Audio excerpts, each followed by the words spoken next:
പ്രിയപ്പെട്ട സുഹൃത്തുക്കളെ, നാളെ കേരളത്തിലെ ബഹുഭൂരിപക്ഷം ജനങ്ങളും ഒരു നിർണായക തെരഞ്ഞെടുപ്പിൽ തങ്ങളുടെ വിലപ്പെട്ട സമ്മതിദാനാവകാശം വിനിയോഗിക്കുന്നതിനായി പോളിംഗ് ബൂത്തിലേക്ക് മാർച്ച് ചെയ്യാൻ പോവുകയാണ്. 10 വർഷക്കാലമായി കേരളത്തിൽ അധികാരത്തിലിരിക്കുന്ന ജനവിരുദ്ധ ഗവൺമെൻറ്റിനെതിരെ ആയിരിക്കും ബഹുഭൂരിപക്ഷം ജനങ്ങളും വോട്ട് ചെയ്യുക എന്ന് ഉറച്ചു വിശ്വസിക്കുന്ന ലക്ഷക്കണക്കിന് ആളുകളിൽ ഒരാളാണ് ഞാൻ. സുഹൃത്തുക്കളെ, ഞാൻ ഈ വീഡിയോയിലൂടെ എൻ്റെ പ്രേക്ഷകരുമായി ചർച്ച ചെയ്യാൻ ഉദ്ദേശിക്കുന്നത് നാളത്തെ തെരഞ്ഞെടുപ്പിലെ പോളിംഗ് ശതമാനം എങ്ങനെയായിരിക്കും എന്നതിനെ കുറിച്ചിട്ടാണ്. എൻ്റെ ഓർമ്മ ശരിയാണെങ്കിൽ 2019-ലും 2021-ലും 2016-ലും നടന്ന നിയമസഭാ തെരഞ്ഞെടുപ്പിൽ ഏതാണ്ട് 77 പോയിൻ്റ് ചില്ലുവാനമായിരുന്നു പോളിംഗ് ശതമാനം.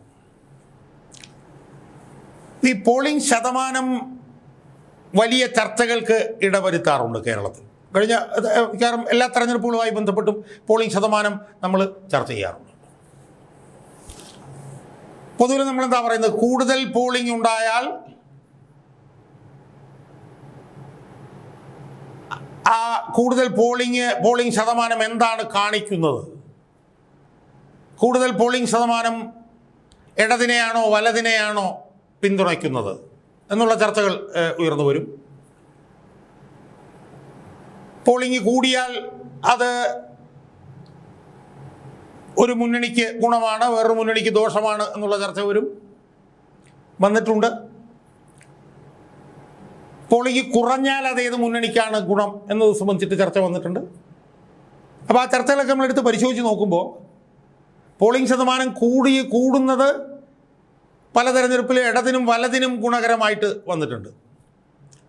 ഇപ്പോൾ 2021-ലും 2016-ലും പോളിംഗ് കൂടിയപ്പോൾ അത് ഗുണകരമായി വന്നത് ഇടതുപക്ഷ ജനാധിപത്യ മുന്നണിക്കാണ്. എന്നാൽ പോളിംഗ് കുറഞ്ഞാലും അത് ഇടതുപക്ഷത്തിനാണ് ഗുണകരം എന്ന ഒരു വാദഗതി കുറച്ച് തെരഞ്ഞെടുപ്പുകൾക്ക് മുമ്പ് വരെ ഉണ്ടായിരുന്നു. അതിനെന്താ പറയാൻ കാര്യം?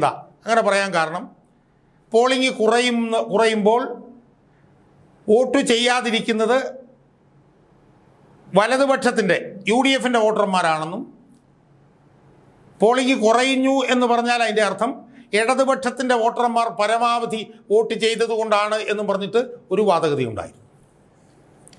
എന്നാൽ ഈ വാദഗതി തെറ്റുന്നതും പലപ്പോഴും നമ്മൾ കണ്ടിട്ടുണ്ട്. പോളിംഗ് കൂടിയ സമയത്ത് ഇടതുപക്ഷം ജയിച്ചിട്ടുണ്ട് 2021-ലും 2016-ലും. എനിക്ക് ഓർമ്മയുണ്ട് 2014-ലെയും 2019-ലെയും ഒക്കെ ലോക്സഭാ തെരഞ്ഞെടുപ്പിൽ മലപ്പുറത്ത് പോളിംഗ് കുറവായിരുന്നു. മലപ്പുറത്ത് പോളിംഗ് കുറഞ്ഞപ്പോൾ അവിടെ ഇടതുപക്ഷത്തിന് സാധ്യതയുണ്ട് എന്നൊക്കെയുള്ള ചർച്ചകൾ വന്നിരുന്നു. പക്ഷേ റിസൾട്ട് വന്നപ്പോൾ എന്താ സംഭവിച്ചതെന്നറിയാമോ? 2.5 ലക്ഷം 3 ലക്ഷം വോട്ടിനാണ് പോളിംഗ് കുറഞ്ഞിട്ടും മലപ്പുറം ജില്ലയിൽ UDFൻ്റെ സ്ഥാനാർത്ഥികൾ ജയിച്ചത്. കാരണം എന്താ സംഭവിച്ചത്? മലപ്പുറം ജില്ലയിൽ ആ 2014-ലും 2019-ലും ഒക്കെയുള്ള ലോക്സഭാ തെരഞ്ഞെടുപ്പുകളിൽ പോളിംഗ് കുറയാനുള്ള കാരണം ഇടതുപക്ഷത്തിൻ്റെ വോട്ടർമാർ വോട്ട് ചെയ്യാതിരുന്നതുകൊണ്ടാണ്.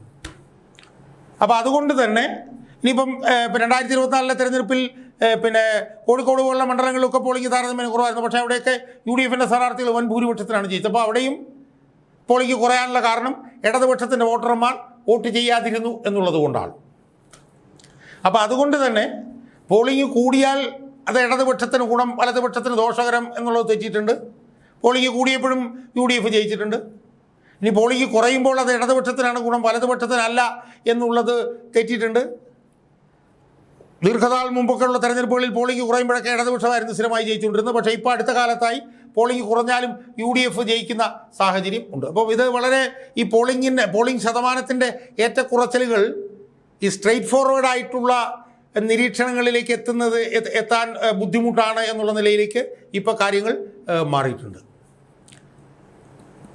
പോളിംഗ് കൂടി എന്നുള്ളതുകൊണ്ട് പോളിംഗ് കുറഞ്ഞു എന്നുള്ളതുകൊണ്ടും കൃത്യമായി നമുക്ക് കാര്യങ്ങൾ നിരീക്ഷിക്കാൻ കഴിയാത്ത ഒരു സാഹചര്യത്തിലേക്ക് നമ്മളിപ്പോൾ എത്തിച്ചേർന്നിട്ടുണ്ട് എന്നുള്ളത് ആണ് എനിക്ക് ആമുഖമായി സൂചിപ്പിക്കാൻ.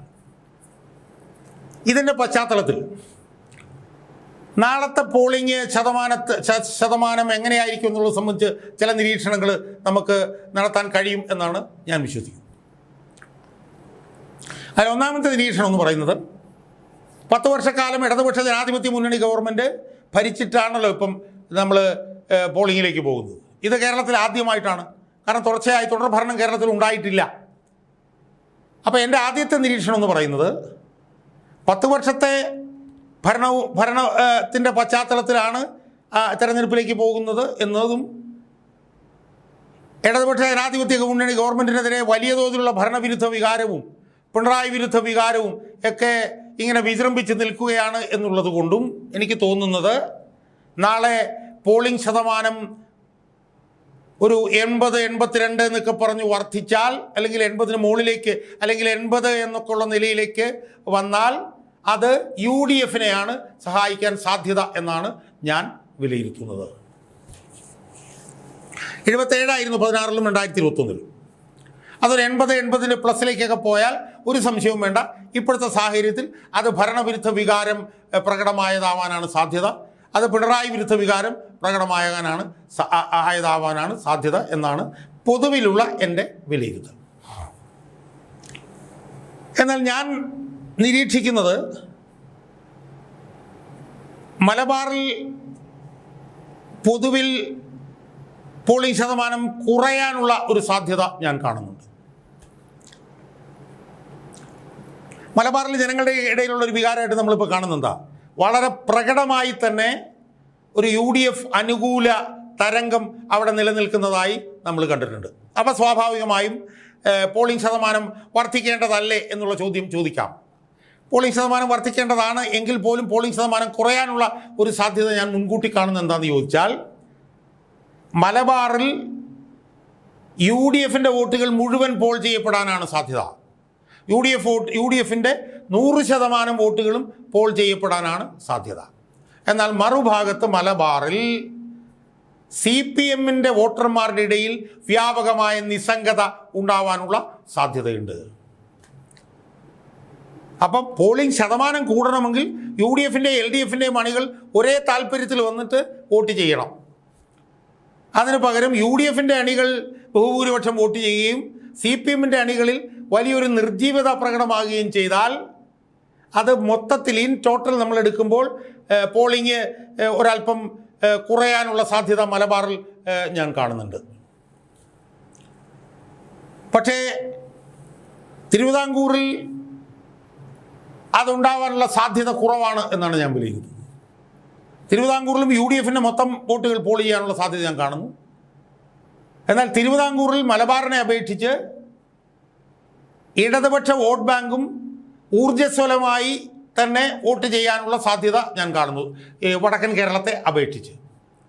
തെക്കൻ കേരളത്തിൽ UDFൻ്റെ വോട്ടർമാരും LDFൻ്റെ വോട്ടർമാരും ഊർജ്ജസ്വലതയോടുകൂടി വോട്ട് ചെയ്യാനുള്ള സാധ്യതയായിട്ടാണ് ഞാൻ കാണുന്നത്. പക്ഷേ അതും UDFന് അനുകൂലമായി വരാനാണ് സാധ്യത എന്നാണ് ഞാൻ വിലയിരുത്തുന്നത്. കാരണം തെക്കൻ കേരളത്തിൽ UDFൻ്റെ വോട്ട് മുഴുവൻ UDFന് അനുകൂലമായി പോൾ ചെയ്യപ്പെടും. പക്ഷേ LDFൻ്റെ വോട്ടർമാരിലെയും ഒരു 25-30% പോൾ ചെയ്യപ്പെടുന്നത് UDFന് അനുകൂലമായി വരാനുള്ള സാധ്യത ഉണ്ട് എന്നാണ് എൻ്റെ വിലയിരുത്തൽ.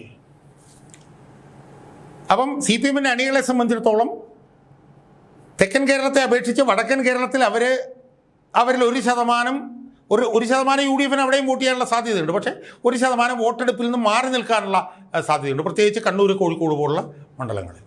പക്ഷേ തെക്കൻ കേരളത്തിൽ LDFൻ്റെ വോട്ട് മുഴുവൻ പോൾ ചെയ്യപ്പെടാനുള്ള സാധ്യതയുണ്ട്. പക്ഷേ അതിലൊരു 20-25% വോട്ടുകൾ UDFൽ ലഭിക്കാനുള്ള സാധ്യതയും ഞാൻ കാണുന്നു. BJPയുടെ വോട്ടും കാര്യമായി പോൾ ചെയ്യപ്പെടാനുള്ള സാധ്യതയുണ്ട്. പക്ഷേ അതിലും 1% UDFൻ്റെ പെട്ടിയിൽ വീഴാനുള്ള സാധ്യത തള്ളിക്കളയാൻ കഴിയില്ല എന്നാണ് എനിക്ക് സൂചിപ്പിക്കുന്നത്. അപ്പോൾ അതുകൊണ്ട് മൊത്തത്തിൽ ഞാൻ നടത്തുന്ന നിരീക്ഷണം എന്ന് പറയുന്നത്, മൊത്തത്തിൽ 77% എന്നുണ്ടായിരുന്നത് ഏതാണ്ട് ഒരു 80%, 80+ പോകാനുള്ള സാധ്യതയുണ്ട്. പക്ഷേ വടക്കൻ കേരളത്തിൽ ഒരല്പം മാന്ദ്യം പോളിംഗ് ശതമാനത്തിൽ വരാൻ സാധ്യതയുണ്ട്. തെക്കൻ കേരളത്തിൽ പോളിംഗ് ശതമാനത്തിൽ കുറവുണ്ടാവാനുള്ള സാധ്യതയില്ല. എന്തായാലും ഒരു 80+ ആയിട്ട് പോളിംഗ് ശതമാനം വർദ്ധിക്കാൻ സാധ്യതയുണ്ട്. ആ വർദ്ധിക്കുന്നത് ഒരു സംശയവും വേണ്ട, UDFന് അനുകൂലമായിരിക്കും ആ വർധന എന്നാണ് എനിക്ക് ഇപ്പോൾ ഈ അവസരത്തിൽ നിരീക്ഷിക്കാൻ കഴിയുന്നത്. ഇനി പോളിംഗ് ശതമാനം വന്നു കഴിയുമ്പോൾ മൊത്തം പോളിംഗ് ശതമാനവുമായി ബന്ധപ്പെട്ടുള്ള നിരീക്ഷണങ്ങളും, കഴിയുമെങ്കിൽ മണ്ഡലാടിസ്ഥാനത്തിൽ പോളിംഗ് ശതമാനത്തിൻ്റെ നിരീക്ഷണങ്ങളും നടത്താൻ ഞാൻ ശ്രമിക്കുന്നതായിരിക്കും എന്നാണ് എനിക്ക് സൂചിപ്പിക്കാനുള്ളത്.